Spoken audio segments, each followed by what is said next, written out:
जय माता दी। नीलम रेसिपी में आपका स्वागत है। आज आप लोग की फरमाइश से मैं वो बनाने जा रही हूँ जो स्वाद में बहुत ही लाजवाब है। तो चलिए बनाना शुरू करते हैं। और जिसका नाम है उड़द दाल का लड्डू। सर्दियों में बहुत ही पौष्टिक और हेल्दी लड्डू बनाने के लिए हमें चाहिए यहाँ पर 2 किलो उड़द दाल, धुली हुई उड़द दाल भी जिसे कहते हैं। इसमें छिलके नहीं होते हैं। इसे सबसे पहले चुग लें और अच्छे से देख लें इसमें गोटी कंकड़ ना रहे। इसे अच्छे से साफ़ कर लें। ये बहुत ज़रूरी स्टेप है, नहीं तो लड्डू खाने का मज़ा पूरा किरकिरा हो जाएगा। मैं उड़द दाल को अच्छे से साफ़ कर चुकी हूँ। अब इसमें साफ़ पानी डाल करके उड़द दाल को 2 से 3 बार अच्छे से धो लेंगे। अब इस उड़द दाल में अच्छे से पूरा ऊपर तक पानी भरेंगे और इसे भीगने देंगे 2 से 3 घंटे के लिए। जब तक कि ये दाल अच्छे से भीगता है तब तक कि हम आगे के लड्डू की तैयारी कर लेते हैं। और एक ज़रूरी बात, इन काजुओं के बीच में कई बार कीड़े रहते हैं, तो हम सभी काजुओं को इस तरीके से 2 टुकड़ों में चाकू की मदद से कट करेंगे और देखेंगे कि इसमें कीड़े हैं कि नहीं हैं। उसके बाद मिक्सी के जार में इसे हम दरदरा पीस लेंगे। ये है काजू, इसे इस तरीके से दरदरा पीसना है, बिल्कुल चिकना बिल्कुल नहीं पीसना है। ये देखिए कुछ इस तरीके से। इन लड्डुओं को बनाने के लिए कुछ चीज़ों को दरदरा पीसना है और कुछ चीज़ों को बिल्कुल बारीक चिकना पीसना है। तो वो क्या चीज़ है वो मैं आगे आपको बताऊंगी। ये है 1 किलो काजू और 1 किलो बादाम, इसी तरीके से दरदरा पीसेंगे। आगे इसके बाद ये है खसखस, ये है 1 पाव, इसे भी अच्छे से चूग लेंगे, साफ़ कर लेंगे और इसे बिल्कुल चिकना पीसेंगे। ये देखिए कुछ इस तरीके से दाने दाने इसके अच्छे से पीस जाने चाहिए। ये बिल्कुल चिकना हो जाना चाहिए। ये देखिए कुछ इस तरीके से। तो खसखस को हमें यहाँ पर बिल्कुल चिकना पीसना है। ये है सूखा नारियल, जिसे नारियल गोटा भी कहते हैं, और इसे हमें पीसना नहीं है, इसे हमें कद्दूकस कर लेना है। ये है खाने का गोंद, ये 1 पाव है। इसे तलने के लिए मैंने यहाँ लिया है घी। घी अच्छे से जब गर्म हो जाए तब इस गोंद को डालेंगे और इसे अच्छे से फ्राई करेंगे और झाड़े की मदद से जब ये अच्छे से फूल जाए उसके बाद इसे निकालेंगे। कई लोगों ने पूछा ये खाने का गोंद मिलता कहाँ है। ये किराने की दुकान में आराम से मिल जाएगा। ये बहुत ही ज़्यादा पौष्टिक होते हैं। कई बार मुंह में छाले हो जाते हैं, उसके लिए भी ये खाने का गोंद का प्रयोग किया जाता है। ये देखिए इस तरीके से गोंद के फूले निकाले जाते हैं। हमारे यहाँ इसे गोंद के फूले निकालना ही कहते हैं। ये खाने वाले गोंद में लकड़ियों के छाल चिपके हुए होते हैं। इसे देख करके इसे चुन लेंगे और इसे खलबत्ते की मदद से कूट लेंगे और अलग कर देंगे। इस तरीके से साफ करके इसे बनाया जाता है। यहाँ पर एक ज़रूरी बात, जब घी अच्छे से गर्म हो उसी समय में इसको डालना है, तो ये अच्छे से फूलेंगे, अंदर से ये कच्चे नहीं रह जाएंगे। तो इस बात का यहाँ पर ध्यान रखिएगा। इस उड़द दाल की लड्डू में ये गोंद बहुत ही ज़्यादा अपने आप में बहुत प्यारा टेस्ट लाते हैं।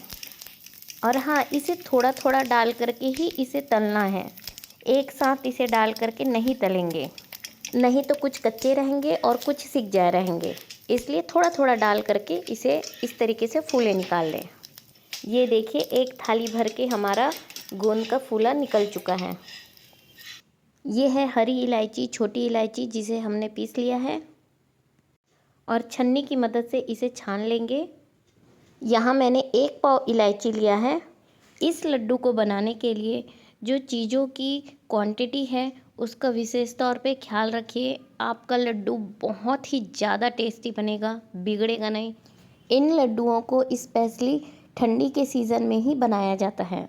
इन लड्डुओं को एक बार बनाइए और पूरे विंटर इसे खाइए, ये ख़राब नहीं होते हैं। इसी के साथ इलायची को मैंने छान लिया है और ये बारीक पिसी हुई जो इलायची है इसे हम लड्डू में डालेंगे और जो इलायची के रेशे बचे हुए थे उसे हम चाय बनाने में यूज़ कर लेंगे। लड्डू में मिठास लाने के लिए अब मैं यहाँ पर ली हूँ 2 किलो शक्कर। 2 किलो उड़द दाल के लड्डू में 2 किलो शक्कर लगेगा ही, ये इसका परफेक्ट मेजरमेंट है। इसे भी बारीक चिकना पीस लेते हैं। और एक बात, आप इसमें किशमिश डालना चाहें तो डाल सकते हैं। मेरे यहाँ बच्चों को पसंद नहीं है, इसलिए मैं नहीं डाल रही हूँ, मैं स्किप कर दी हूँ, तो आप चाहें तो डाल सकते हैं। इन सब तैयारियों के बाद अब चलते हैं उड़द दाल की ओर। 3 घंटे हो चुके हैं, तो चलिए देखते हैं वहाँ क्या करना है। उड़द दाल को हम पहले ही अच्छे से धो करके इसको भिगाए थे, अब इसके पानी को फेंक देंगे। 3 घंटे में उड़द दाल अच्छे से पानी को एब्जॉर्ब कर लिया है और अब ये पीसने के लिए बिल्कुल रेडी है। तो चलिए देखते हैं इसे पीसना किस में है। अब इस दाल को हमें कैसे पीसना है, टाइट पीसना है कि गीला? तो हमें यहाँ पर दाल टाइट पीसना है। जैसे हम आटा गूँथते हैं ना, बिल्कुल टाइट टाइट, उस तरीके से। हमारे पास जो मिक्सी है उसमें नरम और गीला ज़रूर पिसा जाएगा, लेकिन टाइट बिल्कुल नहीं पिसाएगा। उसके लिए एक मशीन है, तो चलिए देखते हैं कि वो कैसे काम करता है। ये है वो दाल पीसने वाली मशीन। इसके ऊपर दाल डाला जाता है और यहाँ से इस तरीके से सामने से निकलता है ये दाल पीस करके। आप इसे जितना दरदरा पीसना चाहें, जितना चिकना पीसना चाहें, यहाँ से टाइट करके आप इसे वैसा कर सकते हैं। आप देख सकते हैं हमें दाल इस तरीके से टाइट और चिकना पिसा हुआ चाहिए। ऊपर में दाल डाला जाता है और ये हाथ से इस तरीके से घुमाया जाता है और ये देखिए इसके एक्स्ट्रा पानी पूरे यहाँ से निकल रहे हैं। इस मशीन की खासियत ये है कि जब हम दाल को पीसते हैं तो इसमें पानी बहुत कम यूज़ होता है। हमें टाइट पिसा हुआ दाल ही चाहिए, जिसके लिए ये परफेक्ट मशीन है। लड्डू का दाल पीसने के लिए हम इसी मशीन का यूज़ करते हैं। इसमें पानी की मात्रा नहीं रहती है ज़्यादा। एक हाथ से चम्मच से इस तरीके से अंदर घुसाया जाता है और दूसरे हाथ से इसको पीसा जाता है। तो दाल हमारा इस तरीके से रेडी हो गया है पीस करके। इसके बाद आगे क्या करना है चलिए देखते हैं। यहाँ मैं ली हूँ बड़ी कढ़ाई, गैस ऑन है। जब कढ़ाई अच्छे से गर्म हो जाए उसके बाद मैं डाल दी हूँ घी डाली हूँ 1.5 किलो, 1.5 kg। इसके बाद पीसी हुई दाल को मैं डाल दी हूँ और एक बड़ा चम्मच लगेगा इसे चलाने के लिए। अब मुझे इन दालों को सेकने के लिए बाहुबली की ज़रूरत पड़ेगी। यहाँ मेरा बेटा चम्मच चला रहा है, उसे नहीं पता है कि किस तरीके से चम्मच चलाना है। पहली बार ट्राई कर रहा है वो। उड़द दाल को सेकना इतना आसान तो नहीं है, अच्छों की हालत ख़राब हो जाती है। इस पीसी हुई उड़द दाल को सेकने की कमान मेरे श्रीमान ने ले ली और ये देखिए किस तरीके से चम्मच चलाते हुए दाल को ये सेक रहे हैं।